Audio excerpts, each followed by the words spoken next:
bakal makin rame nih pasar mobil hybrid Indonesia yang muat sampai 7 penumpang.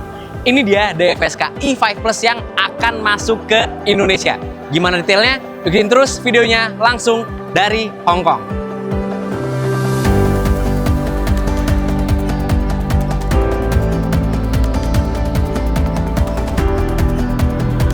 Oke, sebelum kita bahas eksterior juga interior sendiri, kita tentu pengen tahu soal gimana penggerak dari mobil plug-in hybrid electric vehicle DFSK E5 Plus ini.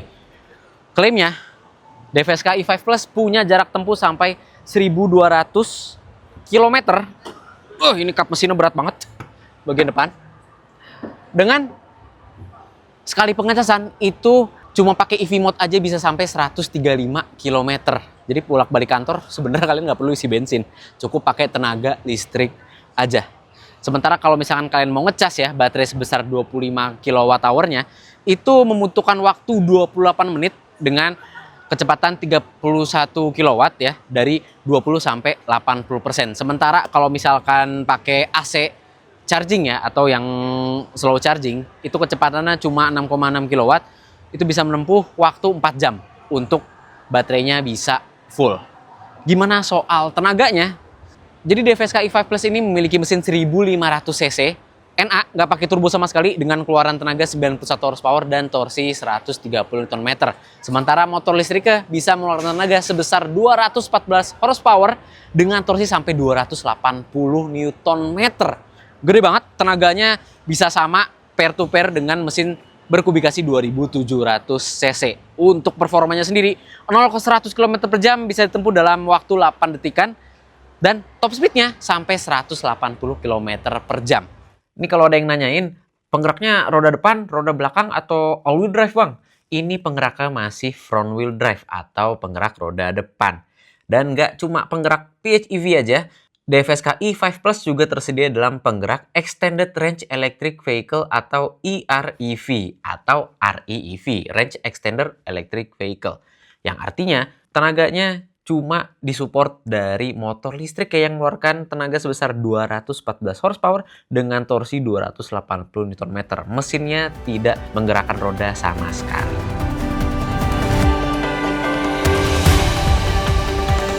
Oke, pertama gue disclaimer dulu kalau misalkan yang unit di depan kita ini adalah unit global. Jadi mungkin ada perbedaan spesifikasi dengan yang nanti masuk ke Indonesia. So, kita preview dulu sih DFSK E5 Plus ini.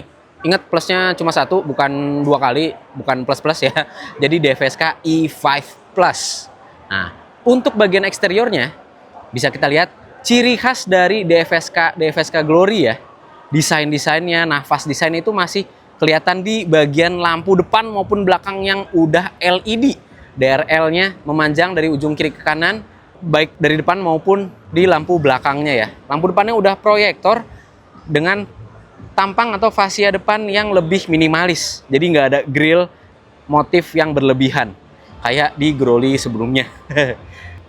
Kalau kita lihat di sini, lubang ventilasi juga beneran bukan cetakan waffle doang.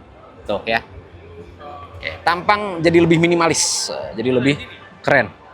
Terus kalau kita ngeliat di bagian samping, ini velg 19 inci, ada dua pilihan desain ya untuk yang pasar global ini. Dengan profil ban 235/50. Lingkar 19 inci, velg dual tone. Ini profil sampingnya, keren banget. Jadi nggak main dual tonan, so kesan mewahnya dapat banget nih di warna yang Aurora Green ini.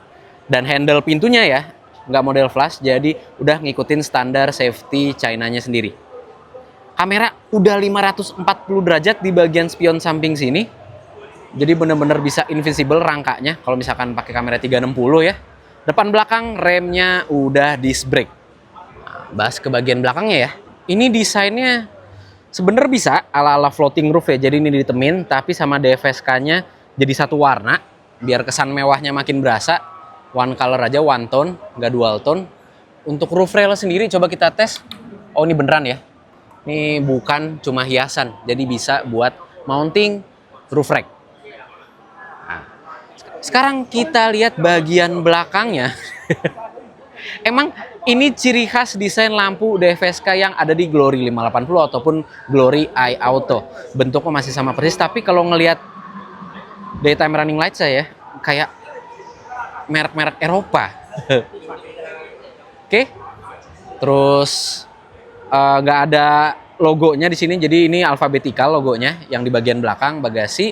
Kita dapat Hyman stop lamp, rear defogger, wiper belakang masih dapat pastinya.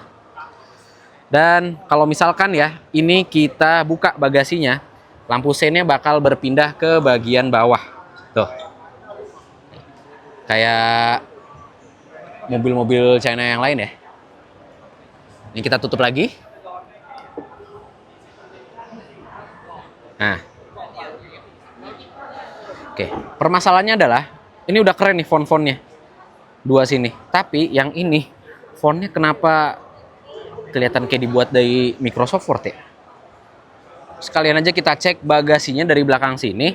Udah power back door. Jadi kebuka secara elektrik.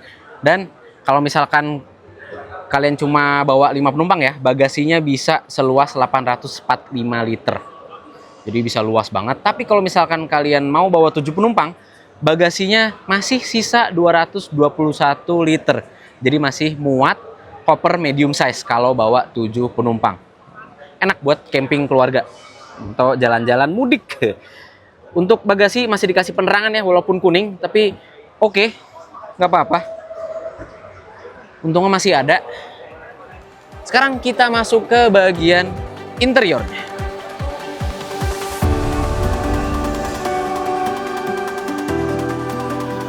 Sekarang kita masuk ke bagian interiornya. Tapi sebelum masuk ke bagian interior, ini ada aksen pemanis aja. Jadi nggak ada kamera atau apapun di sini ya. Cuma silver aja di sini ya. Nah, kita buka bagian interiornya. Ini keren banget. Jadi warna interiornya ada 3 pilihan ya untuk yang versi global ini. Biar kesan mewahnya lebih dapat lagi di DFSK i5 Plus ini. Sekarang kita masuk. Setirnya model gaya-gaya flat bottom 3 spoke dengan pengaturan yang udah tilt sama teleskopik nih. Wih, berat juga. Wah. Oke, setir sendiri ya. Di sebelah kanan ini dia untuk multimedia, pengaturan multimedia, sementara yang di kanan ini untuk pengaturan adaptive cruise control atau intelligent cruise control. Jadi bisa lane keeping assist, bisa adaptive cruise control, itu semua ngatur di tombol sebelah kiri setirnya ini. Tuas transmisi ada di tuas sebelah kanan, jadi hati-hati bukan sein itu ya. Dan di samping sini sebelah kanannya ada kompartemen penyimpanan kecil nih, lucu. Nah, di bawah tombol nyalain mesinnya. Sementara untuk pengaturan joknya elektrik ya, naik maju mundur, naik turun, maju mundur, reclining, tapi nggak ada lumbar support untuk bagian driver. Setelah dicek, ternyata penumpang baris depan ya, baris pertama itu juga dapat electric seat. Jadi buat maju mundur, reclining bisa, tapi buat naik turun nggak bisa. Terus jendelanya ternyata udah double glazing loh. Nih, kita bisa lihat tuh, udah double glazing. Keren ya, jadi kekedapan kabinnya bakal bagus nih. Sementara kalau speakernya dia udah 13 titik, DFSK mengklaim ini immersive sound banget ya. Terus kalau misalkan kita lihat, layarnya ini sebesar 15,6 inci, udah include software buat Spotify sama YouTube dan juga TikTok. Jadi bisa fleksibel banget untuk konektivitas ke smartphone-nya. Untuk spion tengah atas sini sayang dia belum auto dimming, masih manual day and night view. Di atas lagi ini buat lampu interiornya ya, udah LED. Terus buat tombol untuk buka panoramik sunroofnya yang gede banget sampai baris kedua. Tuh. Lanjut lagi, kita bisa menemukan fitur ventilated seat ya di bagian layar ini. Ternyata kalau kita buka menu ventilated seat di layarnya yang gede, itu sampai ke kursi baris kedua ventilated seatnya. Jadi bisa diatur di sini. Tuh, tingkat kecepatannya masing-masing 3 level. Wow. Wih, keren ya. Jadi 4 penumpang dapat ventilated seat. Cocok nih buat dipakai di Indonesia yang panas. Memang sayang nggak ada pengaturan tombol fisik untuk climate control ya. Jadi semua ada di layar. Tapi buat ngelipet spion untungnya masih dikasih tombol fisik. Jadi bisa kelipet spionnya. Ya, nggak perlu ngeraba-raba layar lagi. Sementara power window udah full auto dari depan sampai baris kedua. Lanjut kita ke bagian konsol tengah. Tombol hazard di bagian bawah head unitnya dan ada wireless fast charging di sini dengan ventilasi untuk mendinginkan HP kalian ketika ngecas di sini ya, karena bakal bikin panas nih. Wireless charging itu.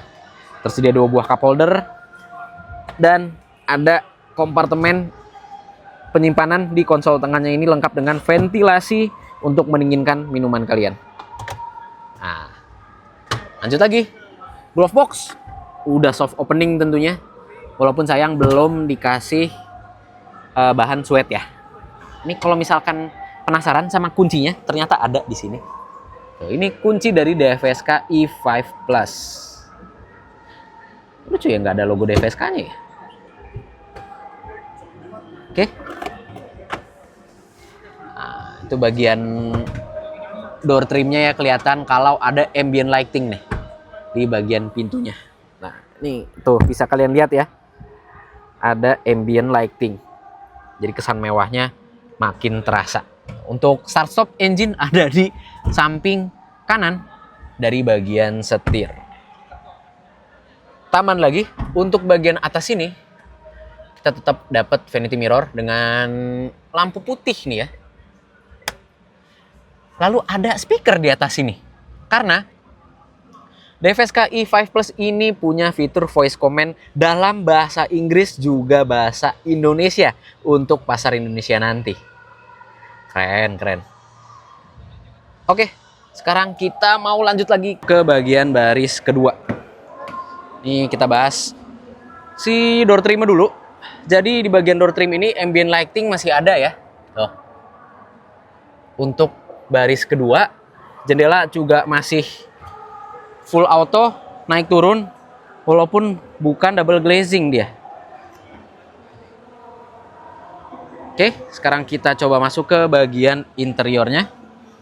Ini kondisi di baris kedua.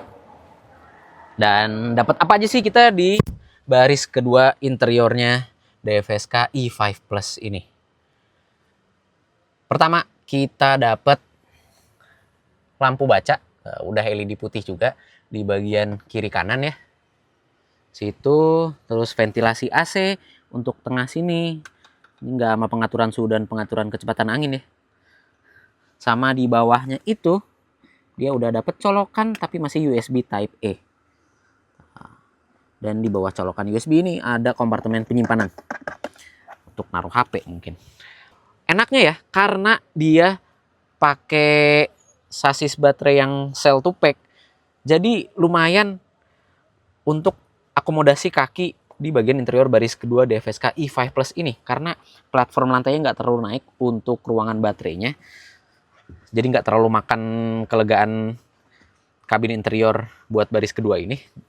So buat posisi kakinya ini masih enak banget, masih bisa buat selonjoran. Kalau selonjoran masih ketopang pahanya, jadi masih enak nih berkendara lama bersama dengan DFSK E5 Plus ini.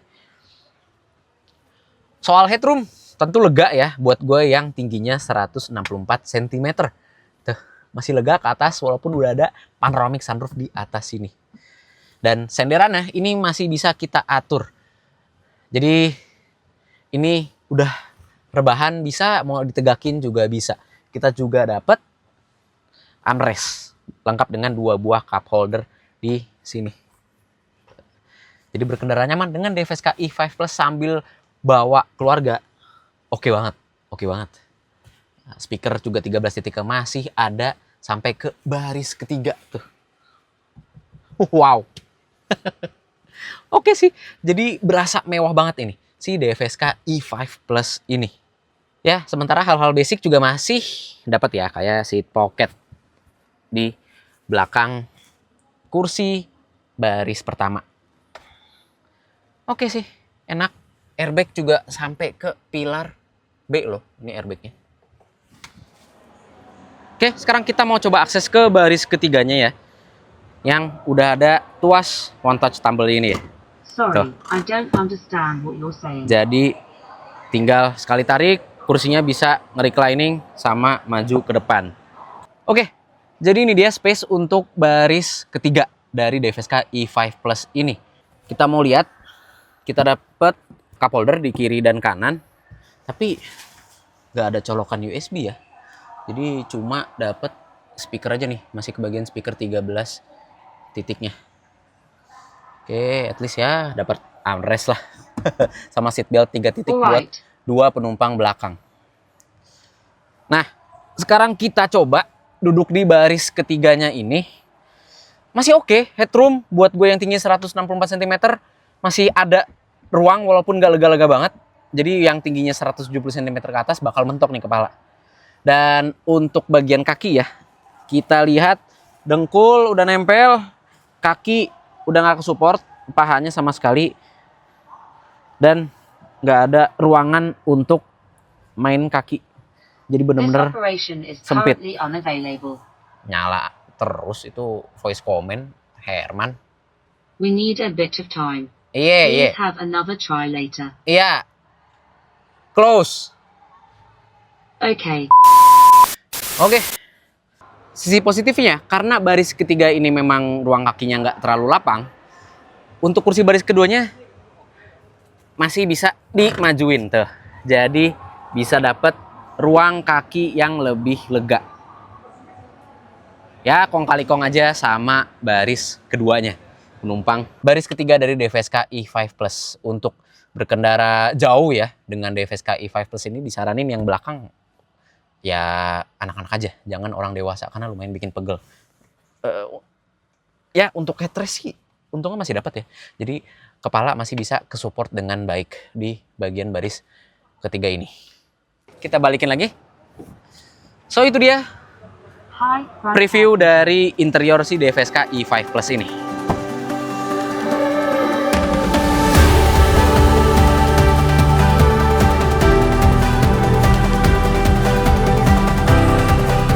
Jadi itu dia beberapa detail yang ada di DFSK E5 Plus saat ini. Kabarnya di Indonesia sendiri akan ada 2 varian yang 7-seater dan juga 6-seater. Bakal ditaruh di harga berapa? E5 Plus ini kita tunggu aja. Itu dia video kita langsung dari Hong Kong. Jika kalian suka dengan konten ini, klik like, subscribe, dan tekan lonceng untuk mengetahui video seru selanjutnya dari Autonet Max. Kalau kalian pengen request harganya mau di berapa, komentar aja di bawah. Dadah!